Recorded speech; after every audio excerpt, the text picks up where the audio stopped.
afternoon, kings and queens, and welcome to Business Strategies and Tips with Lady L. I am your host, Lady L, of Success Beyond Strategies LLC, building strategies that become successful actions, helping business owners and entrepreneurs identify their vision, mission, and purpose, turning them into legal realities, successful and profitable business entities. This show is brought to you by the Magnet Exchange Group, a book club, a social club of like minded individuals with a powerful magnetic attraction that develops healthy relationships, positive personal development, sharing wisdom and experiences in generational wealth development and wealth preservation. Today's segment for Monday through Thursday is called Business Empowerment Days of the Week. That's DAYZ. Sharing some golden nuggets to get you successfully through your week as well as victoriously. Now we have Fresh Start Monday. Today is Tackle It Tuesday. We have been talking about the Power Series. We talked about the power of gratitude, thankfulness, appreciation, gratefulness, determination, tenacity, consistency, flexibility, regrouping. And trust me, I had to regroup this morning. Hey, technology is what it is, and sometimes you just have to wait until it decides to come up, and then you do what you got to do. So you regroup. So for if you have not seen any of those shows that I have just mentioned, please go to my YouTube channel, Lady Vern, LadyVerne. Like, subscribe, hit that notification button, and hit the bell so that you don't miss any of these shows because they are really, really impactful. I'm getting some very positive feedback. Thank you so much for your comments. We appreciate if you put more in my Facebook page, Laverne Sproul. You can go to my Instagram, which is Success Beyond Strategies. And you can go to my YouTube channel, like, subscribe, notification button, and the bell. That's at Lady Vern. And for you, if you need some consultation regarding certain postures of where your business is sitting at this point, whether you're contemplating, whether you're brand spanking new to the business arena, whether you've been in it for a few years, been in it for over 10 or more years, everybody needs a refreshing. Everybody needs some level of encouragement.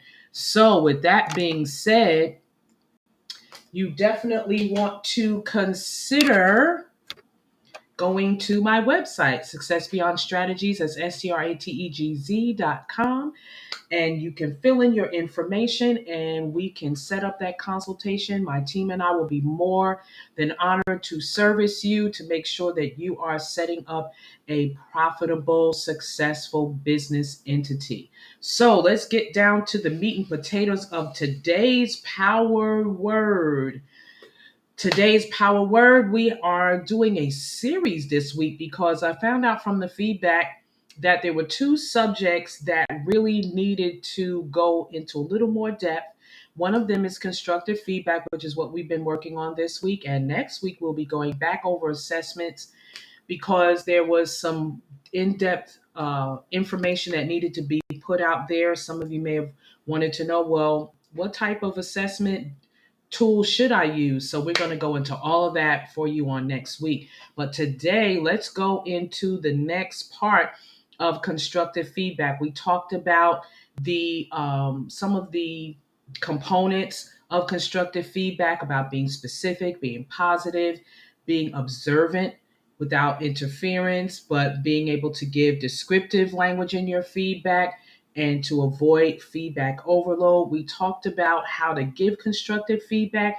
And first, you have to establish that foundation of trust, balance positive with negative, observe, be specific, talk face to face, don't make it personal, provide feedback consistently, and be timely with it. Again, go back to my YouTube channel, Lady Vern, and you will get the in-depth detail that we discussed on that.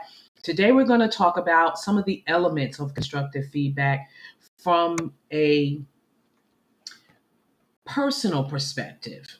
Because even though you're in business, you are still working and serving with people. You are still servicing your clients and your customers. So it's critically important that you have some personal, relatable skill sets, those basic foundational skill sets, to make sure that you are producing a positive, constructive atmosphere for your business, your organization, your ministry, whatever it is that you are doing, that you are touching the lives of other people, whether that is in a collective forum or individual client customer relations. You want to make sure that you are following some of these elements of constructive feedback. Heart motive. Why are you giving constructive feedback? Are you trying to be sarcastic on the down low? Hmm, something to think about. Are you genuinely concerned about the holistic well being of another individual? We have a tendency to be very insensitive when we are moving on our own platforms and different things that we want to address and connect. And we have a tendency to self impose some of our ways of doing things, our ideals on other people without looking at and respecting individuality, uniqueness, because everybody is uniquely, marvelously, and wonderfully made. God didn't make clones. Even twins have a own unique personality, their own unique way of doing things, their own unique way of seeing things. They just have some similarities that they can connect to, but everybody is still an individual. So you want to assume good intentions, have the right heart motive for giving the constructive feedback. And there's a right way and a wrong way to do everything and anything. Even if you are having some challenges with the people that are serving among you, there's some right ways to go about it so that it doesn't, become a backlash on you from a legal perspective. So knowing labor laws for your in particular state, because they differ from state to state, that is critically important when it's talking about constructive feedback, when you're talking about entrance and exit strategies of employees or service workers, even management level. You want to make sure that you are in some type of compliance. But when you have a good heart motive, when you assume good intentions for helping an individual with the constructive feedback that you are giving them, then you are having a win win situation at that point. Another ideal is to seek to understand their point of view first. Not after you've gotten your point across, not after you've gotten what you need to pull out on them. No, be considerate. Seek to understand their point of view first. In other words, get their side of the story, because there's two sides of the story and then the truth of what actually has happened. And that is perspective. That is relevant unless there's a third party witness. And even then, hello, it's based on what they saw as well as what they witnessed. And if they weren't biased or biased in their opinion, then it's still multiple sides to a story. But sometimes it is good to have a mediator when you have exhausted every avenue that you can to give the constructive feedback with the anticipation of some type of results. So seek to understand, which means what we talked about on so many of our shows here. We have an ear and it has two functions. You have the ability to hear, but to go even in depth, you have to listen, really be attentive, really listen with the intent to understand. When you listen with the intent to understand, you hear differently, you listen differently. What you understand and what you comprehend is different, it's on a different level because you've taken the time to really listen and to seek their point of view. Because, and especially if you are serving among people who really have a heart for your business, they really have connected themselves to your vision, mission, and purpose, and they are really doing the undergirding and the servant leadership, the servant duties that you have distributed to them, and they're carrying them out to the best of their understanding. That is where it's critically important to make sure that you're hearing from their perspective, especially if they're what I call boots on the ground people. They are face to face with your customers, your clients. those that you are servicing. You want to make sure that you are hearing them and listening to them so that you are able to receive constructive feedback and then be able to give constructive feedback based upon your observant of their actions and their service to your business. Focus on the relevant data, the relevant idea, and the deliverable, the ideal or relevant deliverable of your conversation rather than on the person. In other words, talk to the person, not at the person. Make sure that the information is current, that it's relevant to the situation that you are feedbacking on. In other words, and you could take this even on a personal level in relationships, if you're talking about a situation that happened today, don't bring up everything that's happened every day for the past 5, 10, 15 years. It's like, really? Then that means you didn't resolve it when you talked about it the first time. You didn't resolve it when you talked about it the second time.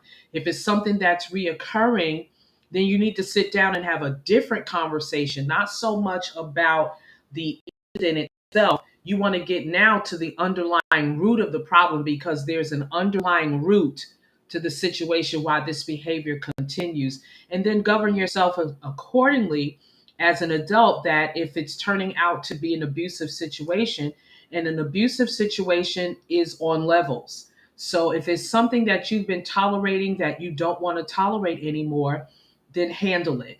And but handle it correctly, because people are going through some mental challenges today, folks. You can't just pop off on people disrespectfully. Treat one another, treat other people the way you want to be treated, and that's with some respect. Talk with a tone and a manner that is conducive for a positive outcome and a positive result. And then do what you need to do, um, from a legal perspective or from a social distance type of perspective.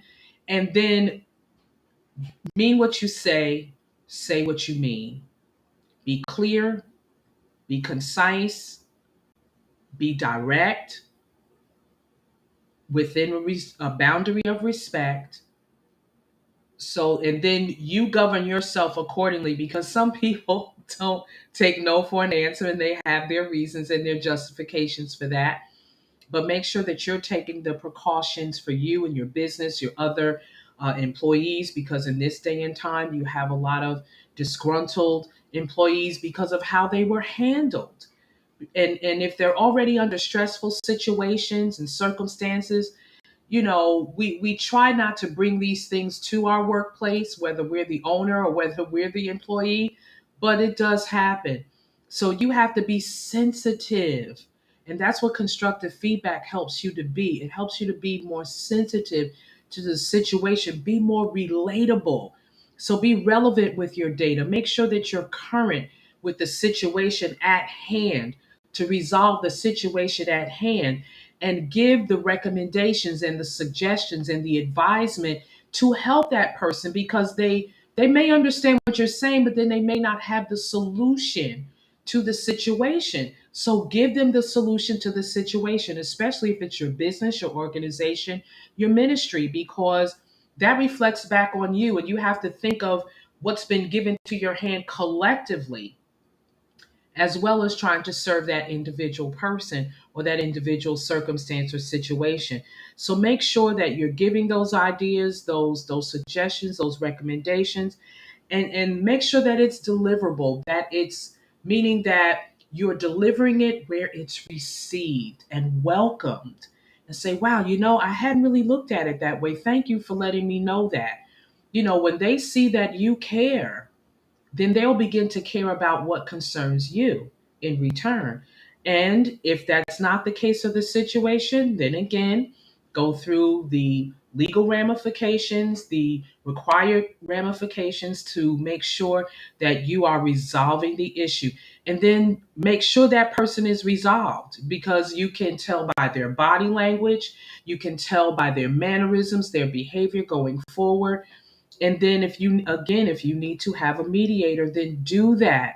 Your exit strategy is just as important as your interview and entrance process. Because again, you are being a good steward of the business that you have been given, the organization, the ministry you have been given, and you want to keep down as much anger and wrath is fierce anger. You want to keep those things out from your atmosphere of your business. So make sure that you engage your employees, that they want to be here, that they want to wake up every morning and come to your business, because they know they're not only going to do a good job and they're not going to only enjoy the work that they're doing, but they feel that they have a sense of purpose in working or serving in your business, organization, or ministry. You want to make sure that people are as whole as you can possibly add to their lives and not just take away from their lives. And the last item that I want to talk about today in elements of constructive feedback is emphasizing useful, actionable feedback that moves that person and your business forward. Useful. Constructive feedback should be something that a person can use. When you are receiving constructive feedback, it needs to be something that you can use. And if it's not being deliverable in a useful manner, then ask, okay, I hear what you're saying. I'm listening to what you're saying, but how can I apply this to my job right now? How can I, especially if you have a disgruntled, if you're the disgruntled person and they're really trying, but they just have some challenges, it happens, then answer them. Well, how can I apply this? I really like working here for your company. I really need this job. I really want this job. Tell me, in what ways can I use this information that you just shared with me? And be patient with people. Go to Galatians, the book of Galatians in the Bible, the fifth chapter, and look up the fruit of the Spirit and the works of the flesh. And analyze yourself and say, where am I? And make the necessary adjustments. That's your personal constructive feedback that I could give you for today. And you will see a whole different atmosphere in your place of business. You want, give them action, tasks that, okay, now that you give them that feedback, now, for example, you can do this and you can do this and you can do this, and that will help you achieve this particular outcome. Be specific. Give them the actionable items. You want them to have a takeaway of action in everything that you do when you're sitting down with those that serve among you, your employees, your upper management, lower management, middle management, management, period. Because you want them on board because they're overseeing the people that are boots to the ground to your employee, to your clients and your customers. So you want to make sure that your whole strategy, your whole foundation is founded on the ability to make sure that everything is flowing smoothly. And you can do that with constructive feedback. That you're making sure that your intentions and your motives are good, that you're seeking to understand their point of view first, that you're focusing on relevant data, that right now data, that they can take action, that they can see the usefulness of it, that they can see your side of it now that you've seen their point of view first, and that they can run with it for your business. Thank you so much for joining me today on Business Strategies and Tips with Lady L, our business empowerment days of the week. Tackle it Tuesday. Take these constructive feedback items and tackle it on today. There may be somebody later on this afternoon that you may have to actually use this information. So get right on it. Make sure that you're putting some things in place. But I also want to share with you that at 10 o'clock Mondays through Friday, our Mandate Exchange Group, mandateexchangegroup.com, visit their website. But on Monday through Friday at 10 a.m., join us for our book club and social club. Our Zoom room number is 924-039-3360. And if you're an earlier riser and you got that little time before you kick in your day, hop on our Life Changing Alliances personal development call Monday through Friday at 9 a.m. Our Zoom room number there is 404-333-8430. Again, thank you so much for joining me today. Don't forget to hit my social medias, my YouTube channel, Lady Vern, LadyVerne. Follow me on Instagram, Success Beyond Strategies, that's Strategz. Go to my website at successbeyondstrategies.com. Fill out that consultation form and let's sit down and get your business going. We are entering in 48 more hours, the fourth quarter of this year. You want to make sure that you are setting up your vision, your mission, your purposes, that you are getting those documentations, whatever you need to put together to help establish your business. Sometimes there may be some funding that's going to be going out in that fourth quarter because some companies, they have to spend that money, that grant money, or those benefits that they can get, that they have to distribute so that they don't lose it on the following year. But all of that, you can fill that in on that consultation form on successbeyondstrategies.com. Thank you so much for joining me today, and I wish you well. Remember, trust your journey. Adventure is calling. Will you answer? And know that you did not wake up today to operate in mediocrity. So count your blessings and have a wonderful Tackle It Tuesday. Bye bye for now.